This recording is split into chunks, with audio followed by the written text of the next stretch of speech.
we're going to get to the big one of the day, leptin. Okay, what's leptin? It is a hormone.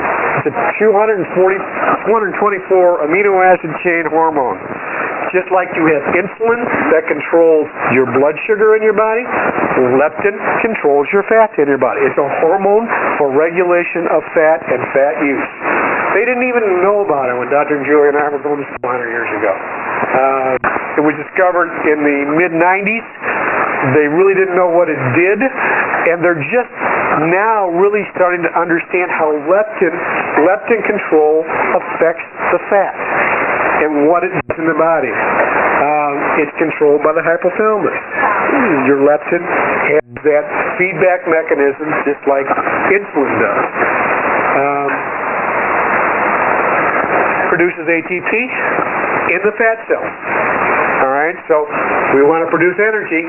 We got to have leptin working on that fat cell to produce this ATP for the body, and that's where we want to produce our energy from, the fat. You decrease leptin, decrease the ATP production. All right, so you don't have that hormone, your energy goes down. You're going to start getting it from other parts, your muscles, your glycogen, blood glucose is going to tank.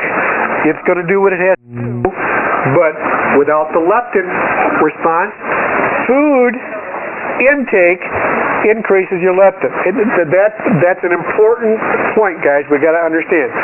Food increases leptin. You eat, your leptin goes up, so you dump more energy out of your fat when you eat.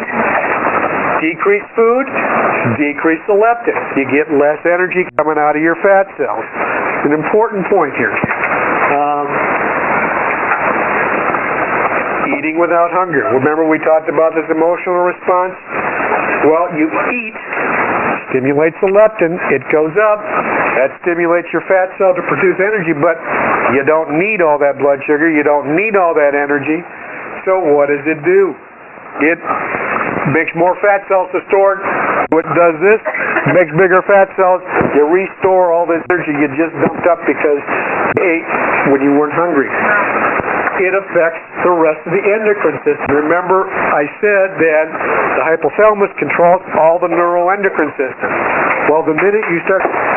So, as a kid, we're affecting the whole neuroendocrine system in the hypothalamus. And so overeating is going to affect all the hormones. Your thyroid's going to get whacked out. Your adrenal, your ability to handle stress all of a sudden doesn't work as well as it did because the adrenal signaling hormones from the hypothalamus are now out of whack. You can't handle the stress. You start, cortisol is antagonistic to blood sugar, so your blood sugar gets all whacked out, and we get this great ups and downs. So those are some of the consequences of overeating. Important point, the more fat you have stored in the body, the greater the response is to leptin, or the more leptin you put out. So you eat this much food, if you're this thin, you don't have a great deal of response from it. Or you have this much. You eat this much food and you're this big, and all of a sudden you get this kind of response in your body. So again, calories in, calories out don't work here. It's the minute you eat something, stimulates all the fat cells with this leptin and to produce it. And all of a sudden, you get this overwhelming response with a little bit of food. And it's not fair. You don't eat much, and now your thyroid's getting whacked out because it doesn't know what to do with it. You're having all sorts of problems because of this overabundant response to the leptin produced in the adipose that's stored. Alright, this is the big idea, guys. Decrease the food intake. Drop it down. Alright? Which means your body has to get its energy somewhere else. But if we can increase the leptin, remember normally when you drop the food down, your leptin goes down too. And so that's why diets don't work. It works for a little bit, you start losing energy, weight, and all of a sudden you plateau out.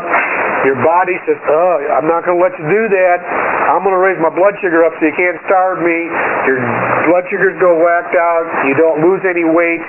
and all of a sudden you stop eating the reduced calories, and now you put on an extra 20% of weight because your body says, I'm not going to let you starve me again. I won't let you do it.